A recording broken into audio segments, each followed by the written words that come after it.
everybody. Welcome to the Parker Town Council meeting. Sorry, I forgot to ask. Madam Town Clerk, are you ready?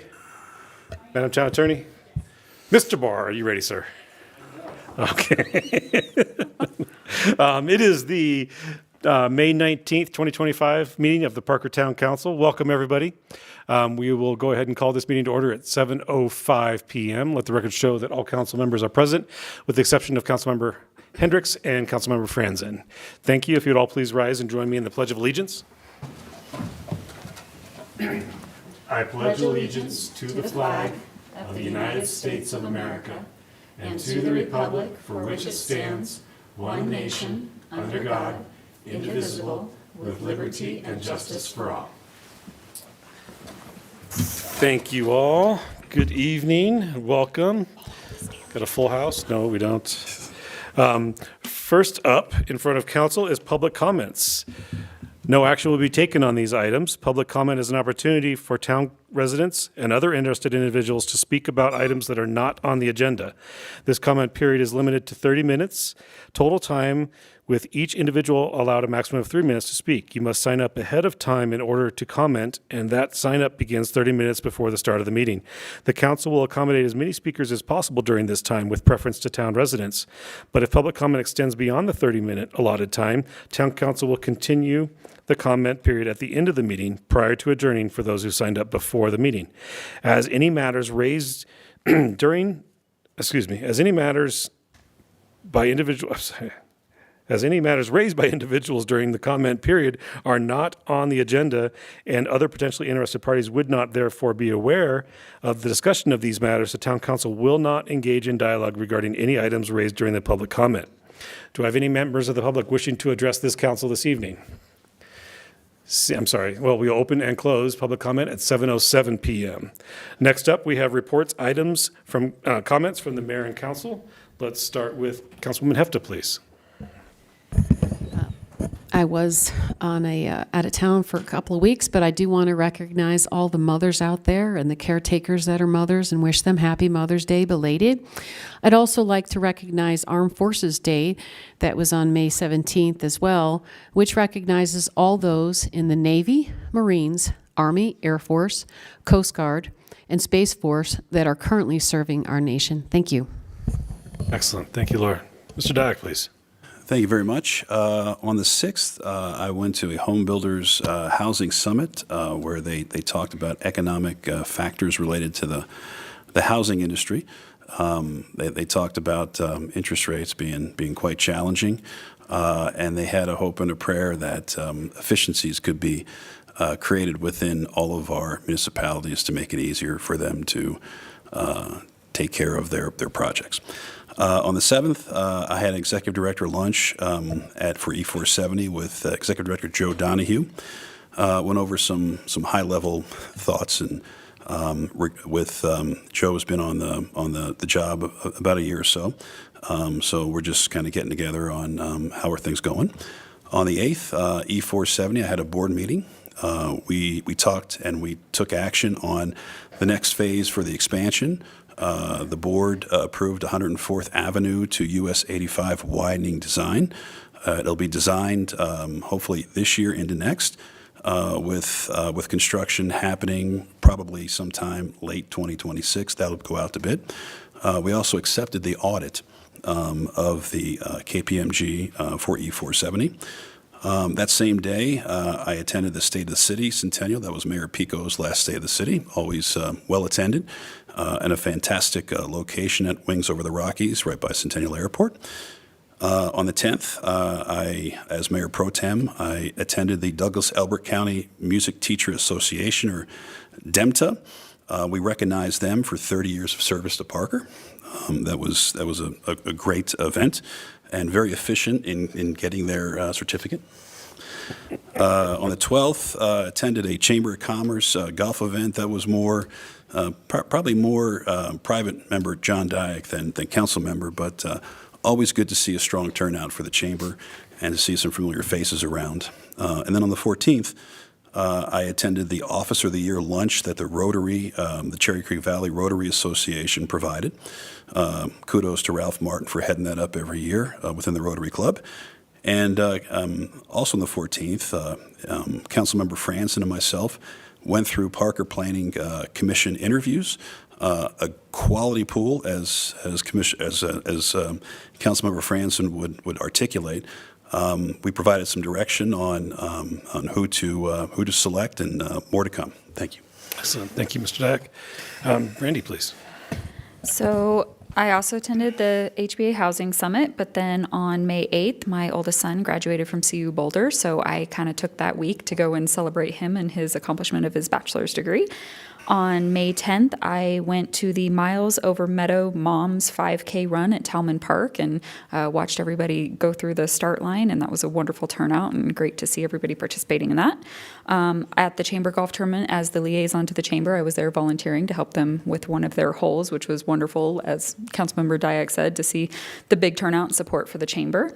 On the 13th, I had a chamber ribbon cutting for a new business here in Parker called Discover Strength, which is the best way I can describe it, because I'm not a bodybuilder. It's like a hit circuit for bodybuilding. So it's great to see another business open up in our community and wish them success. And then I just wanted to say Happy Elected Officials Day to my fellow elected officials, which is today. So, Nice. Yeah. Thank you. Councilwoman Barrington, please. Yeah, I didn't even know that existed until today. They posted you. It's a Hallmark moment, a Hallmark card thing. So I'll It's give nice you your to be card later. appreciated. Ann. So at the last council meeting, I talked about how it had been a very busy couple of weeks, and it didn't get any slower. So I think we were all busy and double booked. So we kind of had to divide and conquer. And I was sad to miss the Confluence groundbreaking, but was also at the HBA. And Councilmember Diak pretty much covered what that was about. And then also attended Centennial State of the City. And then I had, which overlapped with my first tier suburbs leadership call, where they actually asked me to speak about how Whole Foods came to Parker. So need to put a pin in that for, Right? yeah, really. And then also attended the DBA meeting where our town manager and Weldy from Economic Development gave a great talk. And then again, the Rotary's Officer of the Year Awards, 5 incredible officers from 3 different departments were honored, and it was really nice to be there. And I unfortunately missed the chamber golf tournament because I had a little mishap. That is all. Thank you, Ann. Yeah, lots of doubling up here. I will say it started for me with the Centennial State of the City. Mayor Stephanie Pico, this is her last State of the City. She and I have worked together in my 12 years, kind of followed along on the same committees, if you will, and she's been a bit of a mentor to me. So I'm sad to see her go, but I know that great things are looking in her future. It was a pleasure to attend her last State of the City. Next, the Saturday after that, on the 10th, as Councilman Diak filled in for me at DEMTA. I sat in a chair for 4 hours as the Legend High School senior artist painted my portrait. And I have those portraits. I got to pick the winner, and then I felt very guilty, so I bought the rest. So, yeah, it was fun. It was a blast. It was 4 hours, and I got to move around and do whatever, and they actually had me pose and look different ways and whatnot, but I wouldn't have changed it. It was a great experience and an incredible school, because speaking of Lehigh, that weekend also was announced and I'm going to get it wrong here, the Bobby G Awards, which are the Academy Awards, or the, what are they called? What are the ones for? Oscar. The Tonys, Tonys, for yeah. musicals and whatnot. They are the awards for high school drama. And so there was 53 awards given out, but just like the Oscars, the picture of the year, if you will, the presentation or the production of the year went to are Parker's own Lutheran High School's production of Newsies. They won the Play of the Year, and so they are very, very proud, and rightfully so. So we are very, very proud of them. My week continued with the Chamber Golf Tournament, and then on Wednesday, you guys all forgot that we had the big picture meeting, I think, which is, which is twice in one day. The town manager gets together her organization and just fills them in quarterly on what's going on with the town. Always a pleasure to see the full room and see all the different staff members. Law enforcement appreciation later that day. Thursday, I had Cherry Creek Basin Water Quality Authority, and then later that day, I had the board meeting for the Douglas County Community Foundation. And then Sunday, I was not there, but I want to point out that Sunday was Touch a Truck at the Farmers Market or downtown. Incredibly attended event from what I saw by just the pictures, as always. But I also want to point out, and you'll hear a resolution later, that it kicks off Public Works Week, which already started. And so congratulations and acknowledging our incredible Public Works team. And then today, started the morning at Ponderosa and went through a presentations, I guess, if you will, like 25 different presentations on wildfire prevention, everything from WUI certifications to BEAR to, all these different things that you can do to prevent. Of course, a lot of the kids at Pondo live in the Pinery area, which is a high target area, so they're very well in tune how to work on prevention. And then finished the day before I got here with a pizza party with kindergartners at American Academy Lincoln Meadows, which is absolutely amazing. If you've ever tried to talk to kindergartners about government, it is a challenge. But it was fun. We talked about snowplows and PD, of course, and O'Brien Park and the rec center, because it's got a big slide. So we had a blast and a great pizza party. But that concludes my updates, if we will. So next we'll move on to consent agenda. Consent agenda items are considered to be routine and will be enacted with one motion and one vote. There will be no separate discussion for consent agenda items unless council votes to remove an item for individual discussion. Ordinances on the consent agenda are for introduction only and will not be removed. Council, in front of you are consent agenda items A through F. I move to approve consent agenda items A through F. I have a motion. Do I have a second? I'll second. I have a motion from Wilkes and a second from Barrington. Barrington? Yes. Wilkes? Aye. Dyak? Yes. Hefta? Yes. And that passes unanimously. Next in front of you are ordinances. We'll start off with ordinance 5A and ordinance number 1.646 on second reading, a bill for an ordinance accepting the conveyance of real property from Winter Parker Bank Ventures, LLC, for a parcel located in Lot 8, Parker Hilltop Town Square, First Amendment for the Hilltop Road Project. Presented today, Mr. Patrick Burke. Good evening, Mayor and Council. This presentation tonight is for purchase of right-of-way and easements needed for the Hilltop Parker Road Intersection Improvement Project.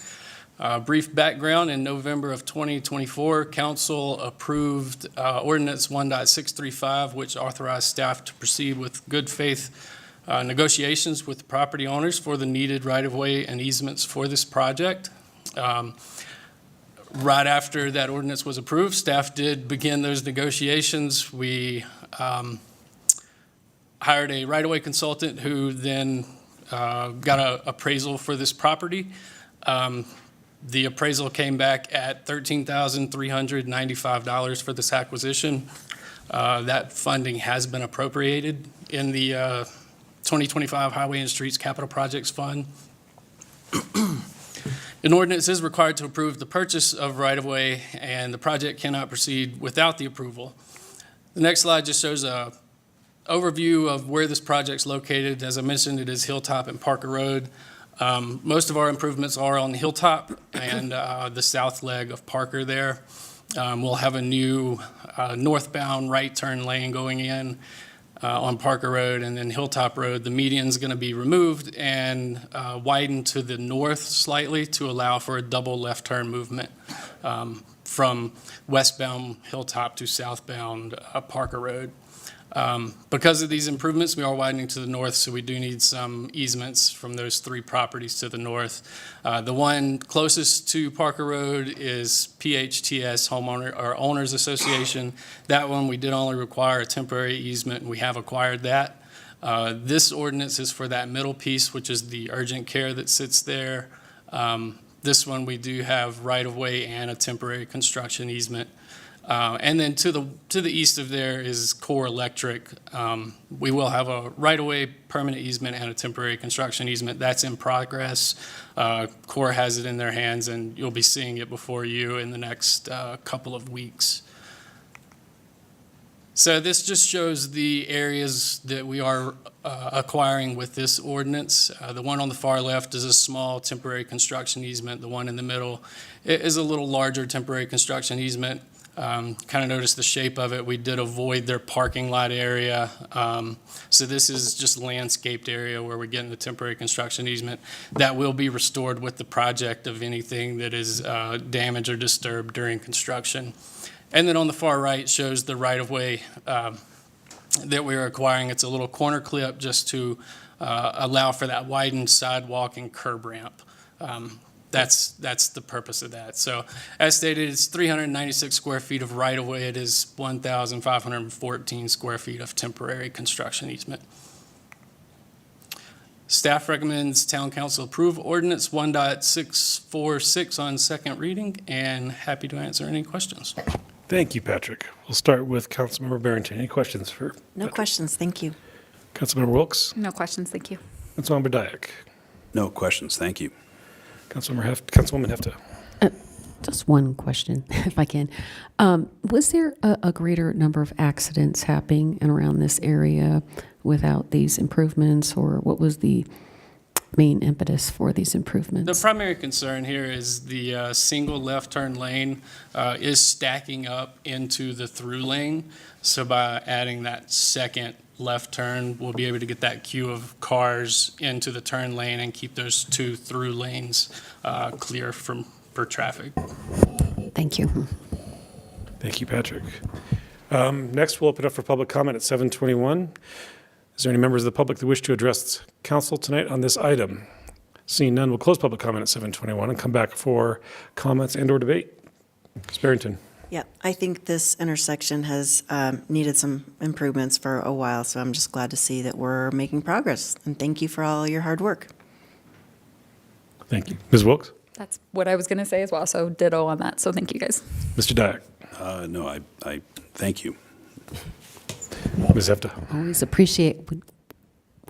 We always appreciate it when Public Works and Engineering can identify an issue in traffic and then use those capital funds and come to us to make that improvement for our constituents here in Parker, our residents, that will greatly appreciate greater traffic flow. Thank you. Thank you. With that, I would entertain a motion on ordinance number 1.646 on second reading. I move to approve ordinance number 1.646 on second reading. Second. I have a motion. Do I have a second? Laura? Laura, sorry, I didn't hear it. I was drinking. I have a motion from Wilks. I have a second from Hefta. Barrington? Yes. Wilks? Aye. Dyak? Yes. Hefta? Yes. And that passes unanimously. Next in front of you, item 5B, ordinance number 1.647 on second reading, a bill for an ordinance to approve the memorandum of agreement by and between the Town of Parker and Robinson Ranch Community Association, Inc., concerning the Parker Road Sidewalks East Gap project. Once again, Mr. Patrick Burke. Good evening again. This is for a memorandum of agreement for the purchase of permanent and temporary construction easements from Robinson Ranch Community Association for the Parker Road Sidewalks project, the East Side Gaps. General overview of the vicinity. So this is the strip on the east side of Parker Road that abuts the Robinson Ranch Community Association. This is one segment of our sidewalk project. And in 2024, October, Town Council approved the ordinance authorizing staff to proceed with those good faith negotiations with the property owners that are affected. We did begin that then, and we've had back and forth with Robinson Ranch since that time, and have finally come to the agreement that is presented here before you tonight. So the town and Robinson Ranch Community Association both hired property appraisers to determine the value of the property, and we have agreed on the value that was presented in the association's appraisal, which is $105,600. The funding for this acquisition has been appropriated in the 2025 Highway and Streets Capital Projects Fund. Ordinance is required to approve this memorandum of agreement, and the project could not continue without its approval. The next two slides are just going to show where these easements are located. So this is south of J. Morgan. The kind of yellow color to the top is a temporary construction easement. The red to the south, or to the bottom, which would be east, is also a temporary construction easement. And then the curved piece you see in the middle, that is a permanent easement. That is where the path will actually go. And just to explain why we kind of jut out like that, we are crossing a drainage path at this location, so we will have a pedestrian bridge. We typically want to cross those as close to a 90-degree angle as possible, so that's why we push a little bit farther away from Parker Road, come across that drainage, and then return to the alignment within the right-of-way. So that's where the permanent and temporary construction easement is coming from here. Looking to the north of J. Morgan, obviously a little more easement needed through this area. Again, the green path in the middle is the path of the sidewalk. Again, we cross a little drainage path, is why you see the little S curve there. It's just to get across it. We have some temporary in the middle and some temporary to the east. That's just to allow contractor to build the project. The temporary construction easements do get restored back in kind once the project is complete. So in total, it is 49,614 square feet of permanent easement. It is 44,815 square feet of temporary construction easement. Again, that cost was $105,600 per the appraisal that was provided by the association.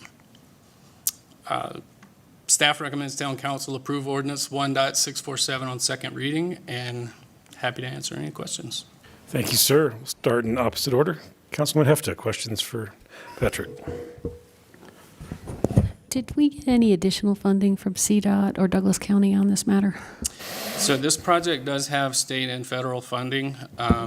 We have about $3.5 million state and federal, and then roughly $1.5 town match.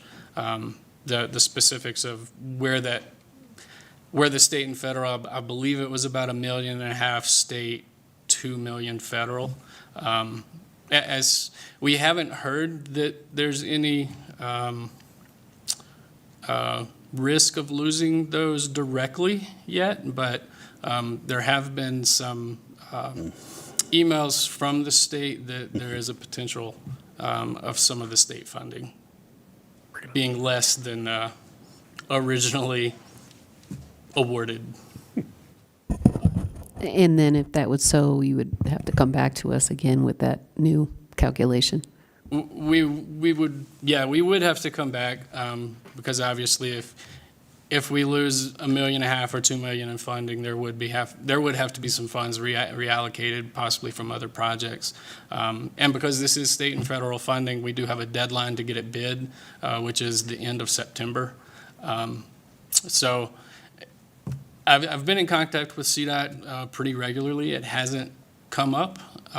They are still planning to move forward with what we have. We have the memorandum or the intergovernmental agreement that we've done with them for the funds, and then also for the maintenance that we just did a few meetings ago. So as far as we know, we are receiving it, but if anything comes up, it would come back to council. Thank you. Mr. Dack? No questions, comment though, later. Okay. Ms. Wilkes? So these sidewalks are connecting to existing trails, so it's really bringing them together so that people don't have to stop at one end and either turn around or walk across a non-trail to get connected to the other one, correct? That's correct. On the south end, there is an existing trail that we will connect to. You can see the trail that comes down from the east towards Parker Road. It kind of stops right there currently, so we'll connect to that, carry it to the north, and then where we stop at on the north end of the project, there's also an existing trail there. Okay, so this is really just to bridge that gap and allow all of the connectivity, if that's a word, to It is. our existing trails. Okay, thank you. Ms. Barrington. Did you say when this is going to start? We do have the obligation to have it awarded by the end of September of this year. And once it's started, what's the total timeline for the project? Roughly 1 year, give or take a few months, but it would be through the end of this year and then probably through most of next construction season. Okay, thank you. And I just have one quick question. I remember some drawings where Robinson Ranch expressed interest in putting a sidewalk to touch this and give connectivity to the neighborhood. Where did that go? So we did have the initial discussions with them regarding putting in the sidewalk. We did a kind of preliminary cost estimate of what it would cost to do that work, with the hopes of the association being agreeable to gift the needed easements in return for us installing that sidewalk. Based on the number that was given, they decided it would be more advantageous for them to get the funds that they could use however they choose. So that piece of the project did go away, and that's why we ended up coming to an agreement on monetary value for the easements. But that didn't change our product. We're not put out by that at all. That was just a bonus. That's correct. Thank you, sir. All right. With that, we'll open up public comment at 7:31. Any member of the public wish to address council on this item, please make yourself known. Seeing none, close public comment at 7:31 and go back. Ms. Hefta, comments, please. Yes, anytime we can leverage state and federal funding to accomplish a project of this magnitude is always a wonderful thing. That doesn't come by us very easily here in our town. So thank you for your clarifications on that, Patrick. And also your being so candid about what we have to do if the state withdraws any funds to come back on this. But this is a much-needed project. I have noticed more people in our town, actually, as I drive around, utilizing our sidewalks and biking and walking. And so this would definitely benefit the Robinson Ranch community. Thank you. Mr. Daxer. Yes, to kind of piggyback on what Councilmember Hefta said, even before my time, there was an initiative to try to get sidewalks on Parker Road established and furthered, and I think we've continued that on the councils that I've sat with, and we've had some great success to get DRCOG funding in order to do so, CDOT as well. Hoping that it continues, but we will see, and always grateful for other people's funding to come into Parker and provide us capital funding so we can give back to our citizens. Thank you, sir. Ms. Wilkes. Yeah, I mean, when we're looking at a little over 1 acre of permanent easement to allow the connectivity of our trails to benefit our citizens, I mean, to me, that's kind of a no-brainer that benefits everybody. So I'm excited to get this project done. So thank you. Ms. Barrington. Yeah, it's just going to help boost safety also. So thank you for this. And if I may, a point of personal privilege, council doesn't know maybe, but this is Patrick's last presentation in front of us. He has been outstanding. We are very, very sad to lose him, but family first, friend. Thank you. Yay. I would entertain a motion on said ordinance. I move to approve ordinance number 1.647 on second reading. Do I have a second? I'll second. I have a motion from Wilkes and a second from Barrington. Barrington? Yes. Wilkes? Aye. Dyak? Yes. Hefta? Yes, and thank you for your service, Patrick. And that passes unanimously. All right, next in front of us, council, we have a little hodgepodgeness. We have the one and only Kelsey Hall presenting on 3 items. I'll read all 3 into the record. We will have 3 separate actions after the end of the presentation, but we're combining the next 2 ordinances and the resolution in the midst. So let me read the entire thing in the record, please. Item C, unauthorized camping on public property prohibited. First up and under item C is C1, ordinance number 5.06.40.2 on second reading, a bill for an ordinance to amend section 8.07.100 of the Parker Municipal Code concerning unauthorized camping on public property prohibited. Also under C2, resolution number 25-041, a resolution to adopt the Town of Parker unauthorized campsite and personal property abatement policy and procedure. And then moving on in this presentation will be item D, D1, ordinance number 3.372.4 on second reading, a bill for an ordinance to amend section 13.08.040 of the Parker Municipal Code concerning sensitive lands avoidance. The one and only Kelsey Hall, please. All right, good evening, Mayor and Council. Thank you for having me this evening. As the Mayor stated, I've got 3 items to present to you this evening. The first one is an ordinance updating Title 8, which prohibits camping generally in the town. The second is an ordinance updating Title 13, which generally prohibits camping in the floodplain. And the third is a resolution to adopt a policy governing the abatement of campsites within the town. So I'll start with Title 8. That's kind of where the meat of the discussion is. So the town currently prohibits camping on public property. And what we are hoping to do with this ordinance is better clarify what conduct is prohibited and the process for abating campsites that are found in the town. So changes to this ordinance would include a more detailed definition of camping. Before it was defined as to reside or dwell temporarily in a place with shelter, and we are trying to change that definition to be using a public place for living accommodation purposes, and we provide several factors to help guide that decision, so that way we're a bit more uniform in the way that we're applying this ordinance. We are also adding a prohibition against the storage of property on public property. And we are also providing police officers with more discretion to determine next steps after resources are offered. So in code, whenever our officers are enforcing this ordinance, they always must offer resources to those who are unhoused before they can take any action. This allows them to determine appropriate next steps if resources are not taken. So abatement is largely going to follow the same process, but we're trying to provide additional clarity through the ordinance and the policy. So what's not changing, we still will require a 72-hour notice prior to abatement of any campsite.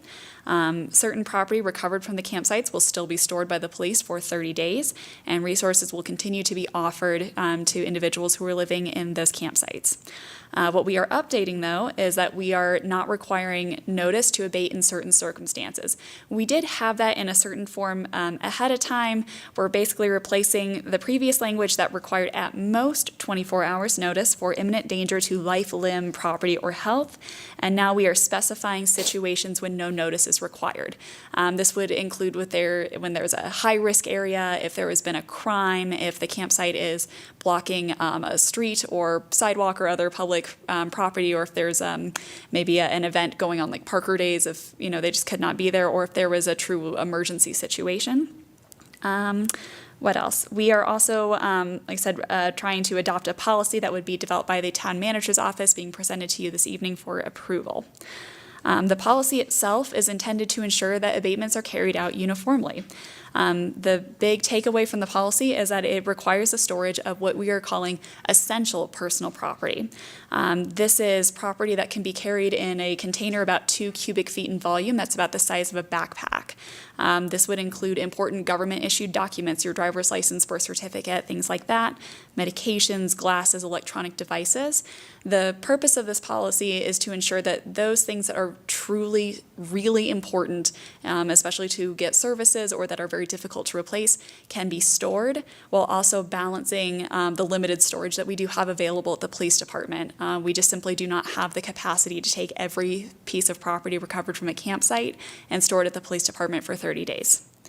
Other things that the policy does, it describes what to do with other types of items. Illegal items and evidence will go straight to the police department. Anything that is unsafe or unsanitary, we'll often see items that are covered in human or animal waste, for example. Those would be discarded along with anything that is not essential personal property. It also adopts standards for the notice to be posted at the campsite in advance of an abatement. I did take that. I made a sample notice. It's in plain English, so hopefully everybody who is there can understand what is going to happen after that 72 hours. Finally, Title 13, which again regards camping in the floodplain. Camping would still be prohibited, and what it does is it deletes the current language about abatement and refers back to Title 8 so that everyone's on the same page. So that is my presentation. I'm happy to answer questions. I also have Joe Dagenhart here for questions as well. Excellent. Thank you very much. We'll start with Councilwoman Wilkes. Questions for either Kelsey or PD, please. I don't know which one, so I'm just going to look at you both. I've got two. So with the time frame of camping, do we have clear definition of what constitutes as a time frame? Like if somebody stays the night at the park, for example, for one night or 2 nights, is that, like, do we have very clear definition around what is a time frame for camping? Yeah, we don't do a time frame, but what we do is we're focusing on the idea of living accommodations. So incidental napping in a park is specifically not covered, but what we would look at are these factors. So we've got remaining for a prolonged or repetitious period of time. So if someone is sleeping in a park for one night, they go somewhere else, they come back another night, and it's pretty frequent, we would look at that. We'd be looking at if they're trying to make preparations to sleep or sleeping, if they are occupying a shelter outdoors, if they have any sort of cooking device, and then if they are keeping or storing property. So it would be hard to have that hard line, but that's why we have those factors so that we can make that holistic determination instead of saying one night good, 2 nights bad. Okay, and then that ties... One other consideration to clarify that is we do have curfew in our parks, and so you're not allowed to be there, I believe, after 10 or 11 at night anyway. So people who are there, whether they're sleeping or not, could potentially get a citation for just being there Okay. after curfew. Okay, thank you.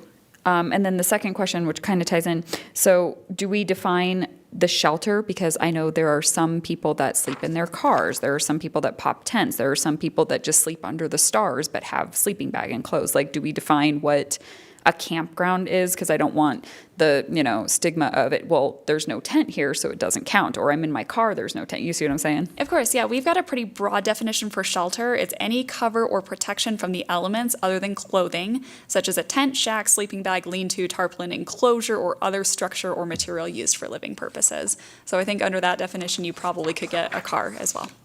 Okay. Okay, thank you. Ms. Barrington. So abatement. Many people probably don't even know what that means, but in this case, removal or cleanup basically is what we're talking about. I'm turning this into a question. Of course, no worries. So with the removal or cleanup, how are we protecting our officers? So we currently contract with Bio One, so they'll do most of the cleanup. We do have to ensure that the personal property, so we still have to, our CSOs still have to put hands on and check for IDs and those types of things that we have to keep, but the majority of the cleanup is contracted out. And they have the appropriate PPE and those types of things to take care of it. All right, thank you. Mr. Dyak. Yeah, so I mean, just big picture, Kelsey, why are we considering these tonight? Has something changed? We had a policy and we're trying to revise them. Can you sort of elaborate? Yeah, I mean, so I will say that I don't think that we've, violated any laws or anything. That's not why we're here. Yeah. You probably saw in the news last year, we had the big Supreme Court case, Grants Pass. I believe that was out of Idaho. So the Supreme Court had a pretty interesting ruling where they were advising that while arresting people for camping when they had nowhere else to go does not violate the Eighth Amendment's prohibition on cruel and unusual punishment. They did say, hey, look at your policies because there could be other legal traps there, especially with things like equal protection. So we just wanted to take this opportunity to make our policy as robust as possible to make sure that our citizens are having those protections. So as always, once settled law kind of comes, the legal team sort of takes that, reviews policies, then promotes that up to council, educates and informs us, and then that's kind of why we're here. Correct. Thank you. Ms. Hefta, please. Officer, Commander Degenhart. Can you explain to us the current situation in Parker? Do we have a number of individuals currently camping on our properties? And what, if any, steps the police have taken to mitigate this? Currently, we do not have anyone sleeping outside of vehicles, last that we heard, the official number.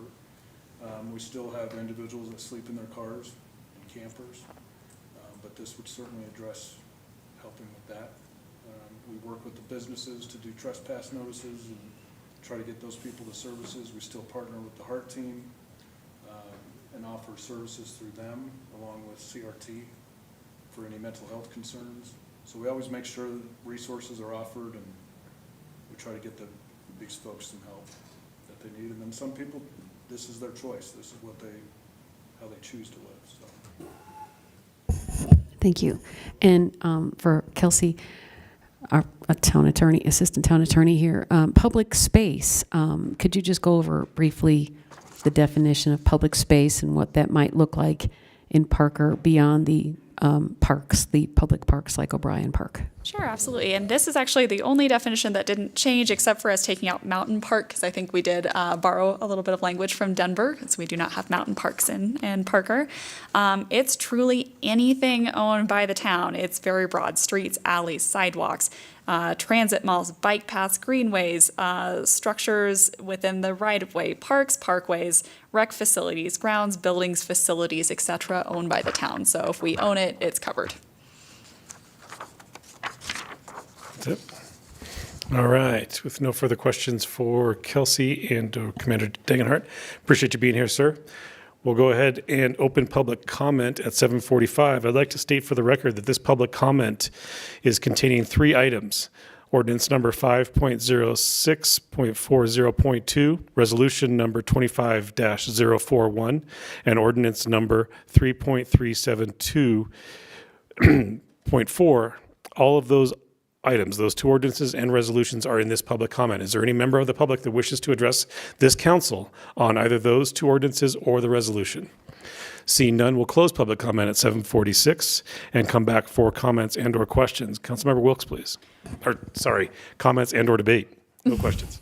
No questions, no. I mean, we work hard on the public safety, and you guys do a phenomenal job with that. And it's not necessarily that people who are unhoused aren't safe to the public, but it's not necessarily safe for themselves, and it's not safe for our officers when they have to go and handle these things. So by putting these in place, I feel like it's at least giving the citizens who do need the help. You know, we've got great programs like the HEART program through Douglas County, and I know the PD's got their own programs. And so I feel like this gives us an opportunity to utilize those programs more, but also give our officers the protections you guys need when you do need to go in and abate a campment site, and you do need to do cleanup, and also not make us a storage unit for an unknown period of time. So I'm in favor of this. I think you guys have done a wonderful job of taking all of the considerations into that and assessing the risks with that. So I'm in support. Councilmember Barrington, please.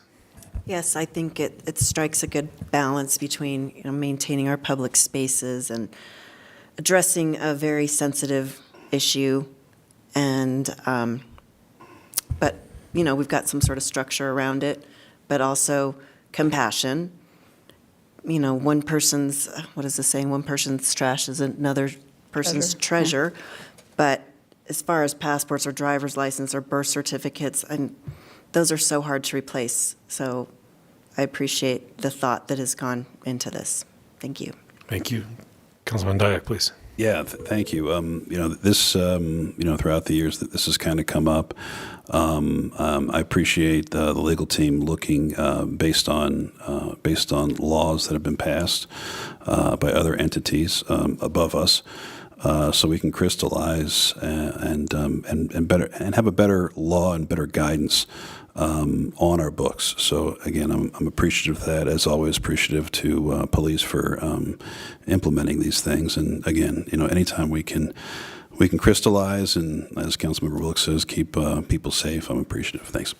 Thank you. Councilman Hefta, please. And just for the record, we did have a very well thought out and robust study session on this matter to take into account the changes that we were contemplating to the ordinance on this matter, because we do, as Councilmember Barrington stated, we do have to strike a balance with what we are providing to our residents here in the town of Parker and what we have to do for individuals that need help.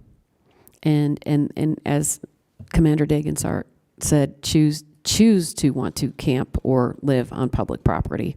So we do have to strike a balance for that. And this is actually a very compassionate balance, because there are many services through the Douglas County Homeless Initiative that are offered through the HEART team all the time from our Parker Police Department. Our Parker Police Department are very compassionate to individuals with our mental health CRT team as well, and trying to get them the help they need.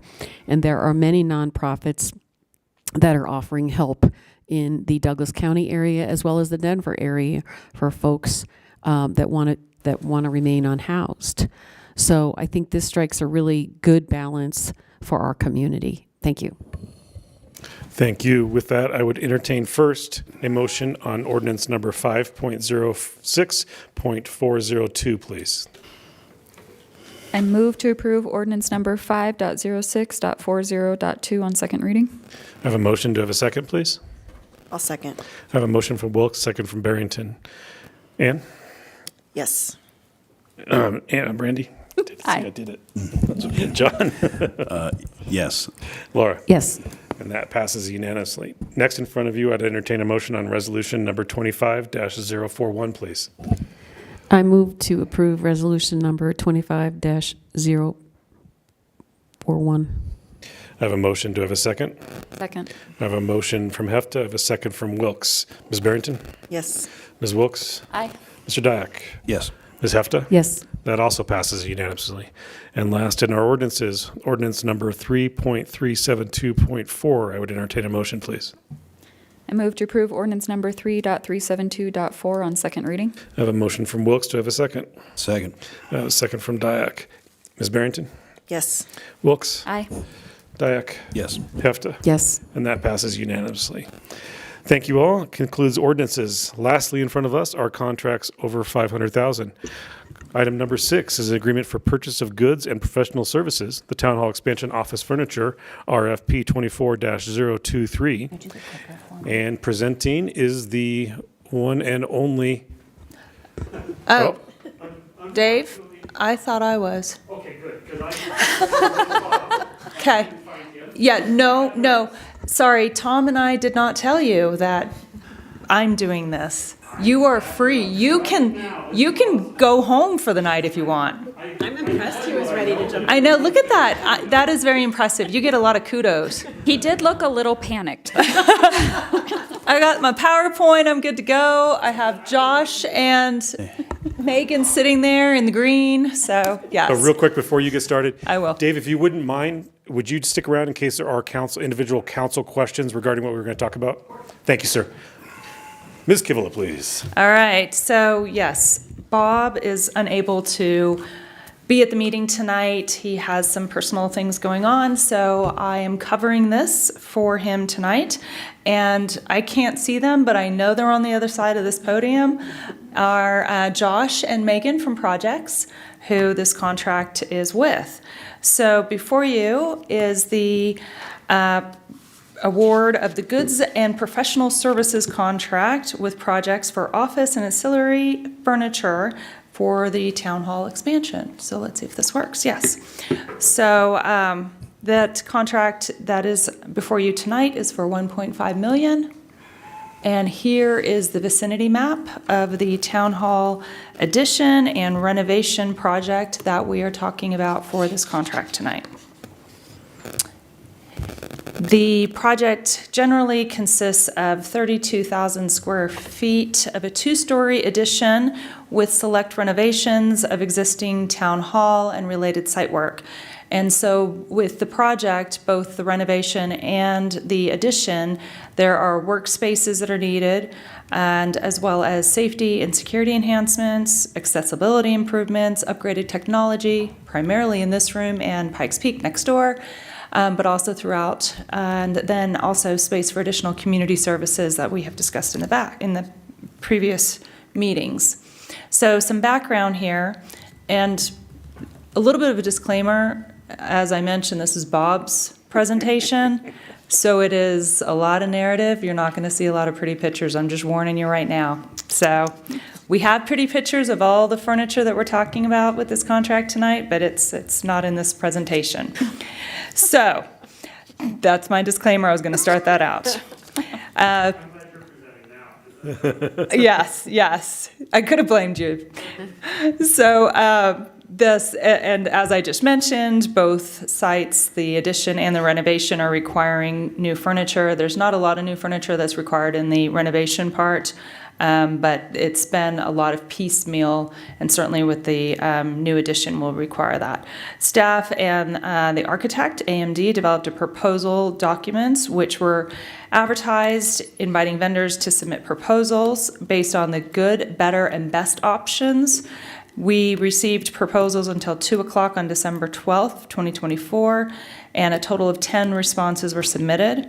Upon evaluation of the selection committee, which consisted of myself, Bob, Jim Gilbert, and AMD, as well as JHL, 2 vendors were shortlisted, including Projects and Workplace Resources.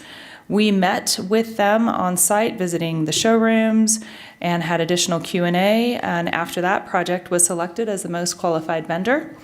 And so since January of 2025, the Project team, which I've been a part of as well, under the guidance of AMD's interior designer and Project's expert staff, 2 of which are here, have been meeting frequently to select products, finishes, fabrics, colors, etc., that coordinate with the new decor of the addition and renovated spaces. We're doing lots of pretty colors, and it's not all Bob and Jim who were selecting all those. So the vendor did advance the design process by installing 3 mock-up offices on the 2nd floor of Town Hall. Those were set up last month in the former HR area. Staff who would be in those types of modular furniture were invited to try out the furniture, including voting on the 3 final task chairs, the desk chairs. And staff also, IT staff, installed equipment in all 3 mock-up workstations for testing purposes, which resulted in a success.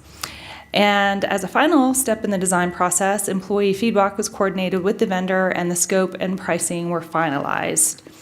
There was a lot of discussions, a lot of follow-up meetings between staff, directors, myself, Bob, Jim, Projects, AMD, JHL, and Dave. Of course. Yes. And so with that, the new addition will be furnished using new furniture. As I mentioned, the departments moving into the new addition include Town Clerk's Office, Community Development, Engineering, Public Works, Economic Development, Finance, and Human Resources. The office spaces in the renovated Town Hall will be furnished using existing furniture for the most part. We do have some spaces, the public spaces, that will be using new furniture, such as the break room, lobby, those type of areas. This space, we are not replacing the chairs here in terms of the audience chairs.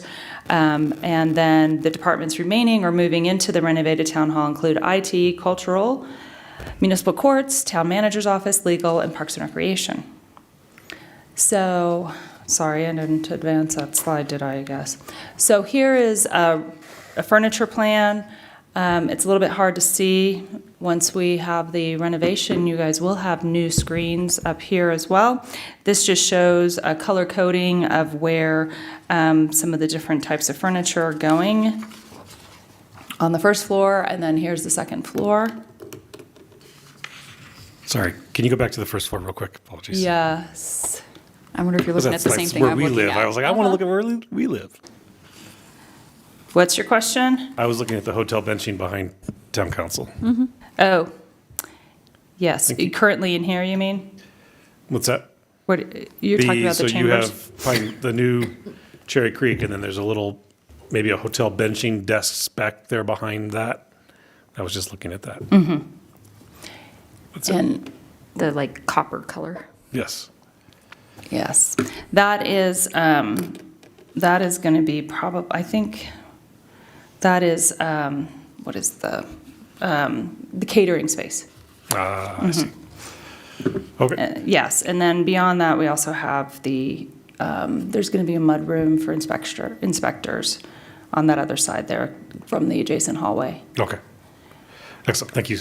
And I can always email you all the very nice presentation that Projects has with Yes. all of the furniture. Yes. You mean And- not through engineers' eyes, through the people that actually. Yes. designer eyes? Yes, yes. And I will, we're on the schedule and warranty, but I will just mention too that we have, per communications, we've had a color scheme that we've used. It's our branding. And with that color scheme, we provided that to AMD and Projects who went off of our approved colors that we have. So that tone goes with our approved colors that we currently use for publications and marketing and all of our branding, and will be used in Town Hall. And then with the renovation too, we'll be trying to ensure that it all blends together as well, even with the office spaces and the areas that aren't getting new furniture. That's awesome. I know Diak was worried about the color balancing. Yes, I was. yes. Thank you.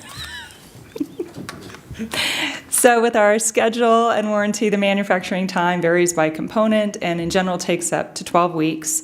And goods will be released for fabrication by phase.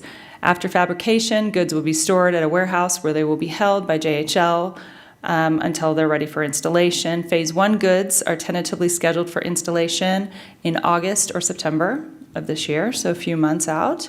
And Phase 2 is in April and May of next year, 2026. The goods ship in parts and pieces and are assembled on site, which is anticipated to take 3 weeks. And the furniture is warranted by the manufacturer, terms, conditions, and durations by component. And then here is the contract amount summary. And as you can see here, it is divided up between the addition and the renovation, and then the total for each of those. And the total cost comes in at 1.450710.97. The budget is 1.5 million. And so this is illustrating that we have at this point come in under budget.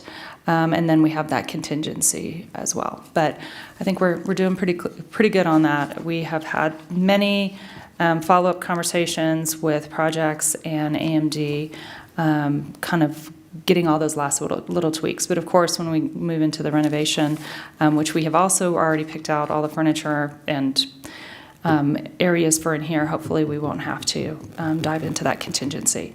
So with that, staff recommends Town Council award Projects this contract for office and auxiliary furniture for the Town Hall addition and renovation in the amount of 1.5 million. Any questions of me? And then there's also Josh and Megan over there as well. Excellent. Thank you very much. We'll start with Councilmember Diak, please. Yeah, is there any like percentage of furniture to improvement? I mean, this is probably a Bob Ekstrom type of question, but I to me, 1.5 million seems like a lot of money for. Again, I'm belittling this, but tables and chairs. I just don't know from a metric standpoint. What I'm looking at here. Well, and if you look at this slide right now, if I put my glasses on, it'll be better for me too. I already have mine on, so I'm ready. Yes, because I can't see far away. So if you see here, we've got a lot of space that we're having to outfit just with the renovation side. So all of those blue spaces are all offices just on the first floor. We're essentially doing modular type of furniture, but it's requiring the desk, the chair, the bookcase, the monitors, and then we also have, that's the nice thing about this, is that we have a lot more conference and collaboration spaces, and those are all new spaces that we haven't had before. I mean, as you know, we're really down to about three conference rooms right now, 2 of which that can accommodate anybody from the outside, really. So just on the first floor, we're having to outfit all that yellow, our new conference and collaboration spaces as well. And then, sorry. No. Yeah. Complete your thought, my apologies. And then same thing with on the second floor, all of those blue spaces are completely new offices. And there's a lot of people right now who are working over at either an offsite location that has leased furniture or over at Old Town Hall with very, very old furniture too. So they're not able to, plus some of these offices are smaller than current offices, so we can't fit these weird oversized 1980 furniture in there. Okay. No, and again, I think the Because I don't know the percentage. I'm not sure if projects, Megan Yeah, no, or it just Josh seems would have that. it seems like a big number. And again, from a process standpoint, I understand how we got the consultant. I would assume, either they helped us or they helped Bob or Bob and team sort of with this make selections, or maybe you could have had an internal group sort of work with them to make sure that the proper. So that's kind of how we got to.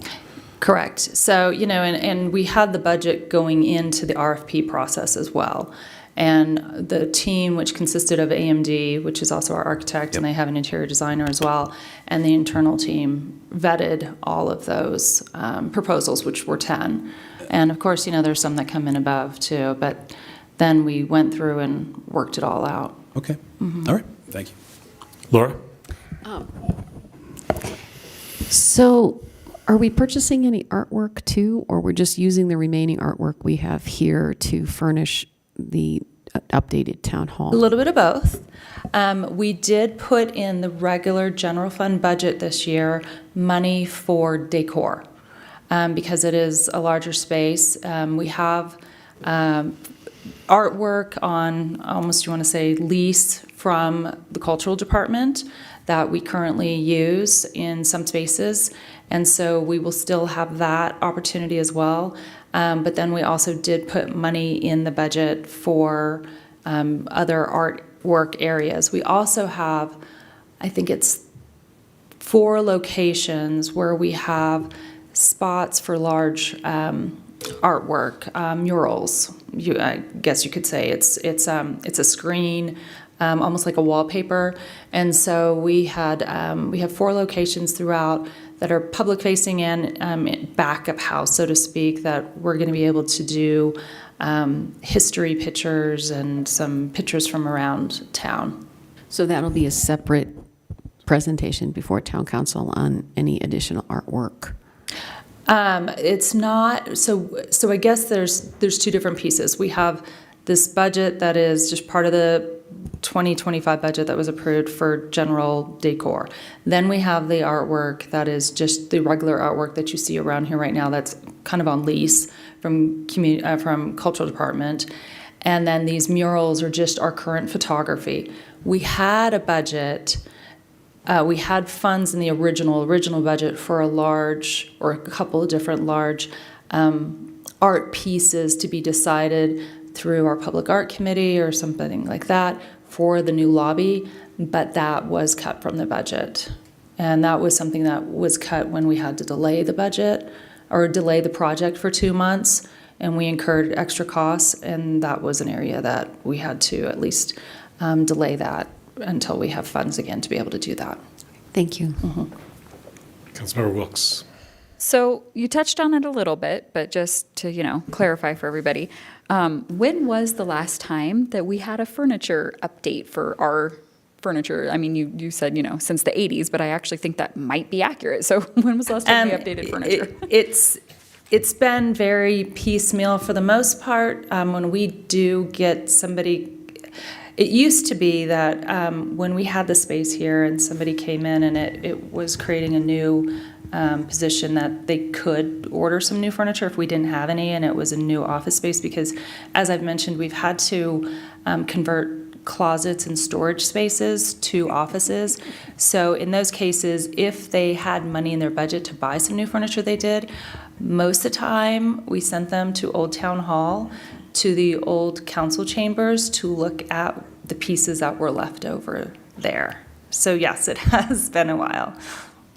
Perfect. So, it's not like we're revamping everybody's offices and No. furniture every couple years and spending money. Like No, this is absolutely not. furniture that's very Correct. much outdated and oversized and Yes. perfect. Yes. Thank you.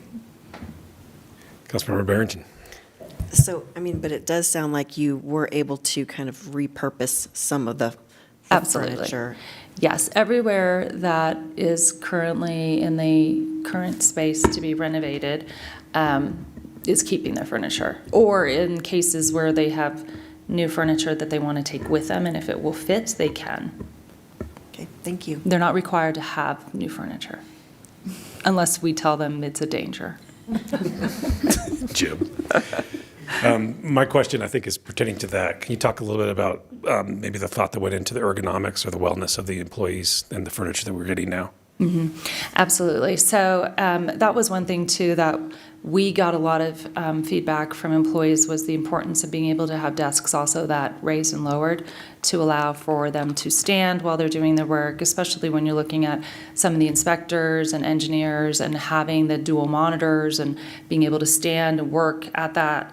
And so that was part of it, too, is bringing in that ergonomics, and AMD's interior design person also has experience with that as well as projects.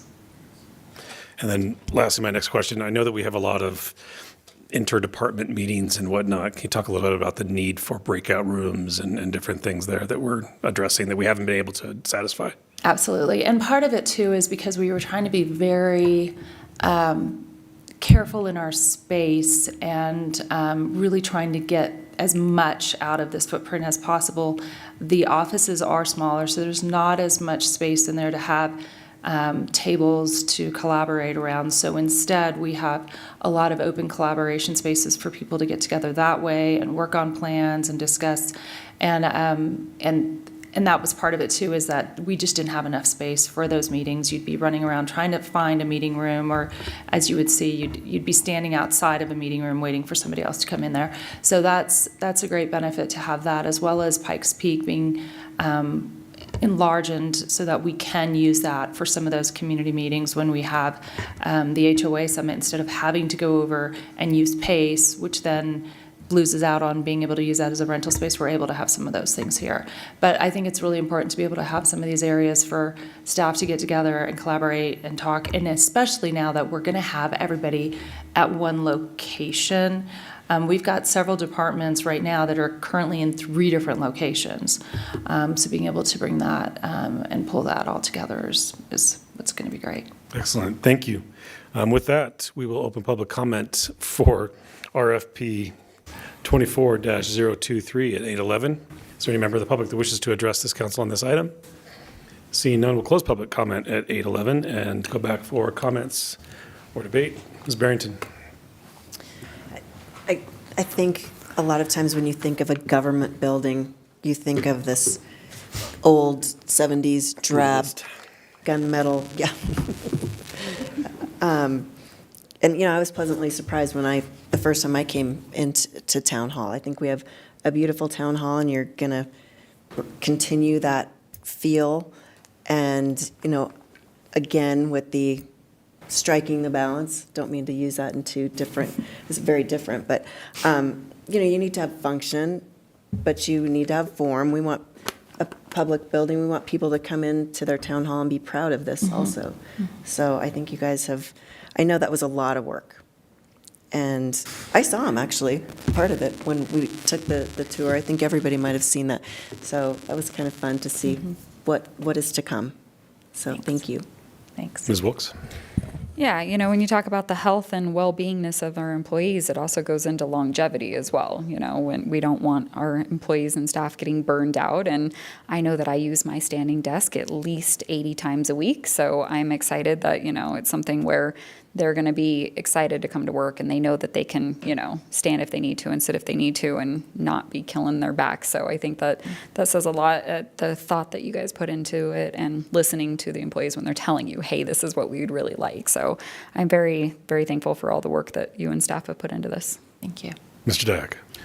Yeah, no, I mean, I think I understand the process we had to get the consultant on board. I appreciate the thought or the discussion or feedback on how many, what the cost is. I'm still trying to wrap my brain around the money relative to what we're doing. I will continue to do that, but supportive. But I need more information for John's brain to understand. I think when we send you the very large PowerPoint from projects, Yeah. it'll demonstrate I hear you. what's all involved. It's amazing, all the little things that you Yep. don't think No, about. that's great. That'd be great. Thank you. Yes. Ms. Hefta? Yes, after, there was talk at some point during these renovations that, everyone is teleworking and collaboration is going out of style, and why do we have to upgrade town hall at all? Because everybody's teleworking. Well, the truth of the matter is, no. Actually, it was a shorter period of time that the teleworking had expanded during COVID. And the truth be told, corporations right now are ordering their employees back to work. They have come back into balance and are saying to their employees, you can telework maybe 2 days a week. You can telework when it's needed. Collaboration is not going out of style, and it was sort of like a giant experiment of whether folks could operate in their own silos, in their pajamas, in their own house, away from other people during that time period. And so collaboration is very much back in style. And this town hall has not been updated in a very long time. If anyone wants to take a trip over to Old Town Hall to see the furniture in there, please do. There might be some mold. There might be some unhealthy things attached to that furniture. I don't know. I'm not saying I'm going to give anybody a heart attack on this, but I'm just saying. Perhaps gum Yeah. underneath. Yeah. Having worked in government facilities myself for the better part of 28 years, I understand that furniture is not updated in federal buildings, and it's not updated in state buildings or town buildings as well. So this is very much a needed update. The town hall in general is very much a needed update, and collaboration is back in style all across America. I would just like to make that point. Thank you. Thanks. Thank you. And I just want to take an opportunity to thank Josh, and I apologize, the name. Megan, for sitting here to the end of the meeting and not having any questions for you whatsoever. But thank you. You guys are color coordinated, which says a lot about your work. And so thank you very much for sitting here. I believe, Council, you have a motion in your packet. I move to approve the staff recommendation as part of the regular agenda. Do I have a second, please? Second. I have a motion from Hefta and a second from Wilkes. Barrington? Yes. Wilkes? Aye. Dyak? Yes. Hefta? Yes. All right, with nothing else, well, before I do that, let me state that Mr. Dave Aiden is in the room. If anybody has any questions regarding maybe through traffic on 20 Mile, he is here to answer those questions. So please seek him out individually. And with that, we are adjourned at 8:16 p.m.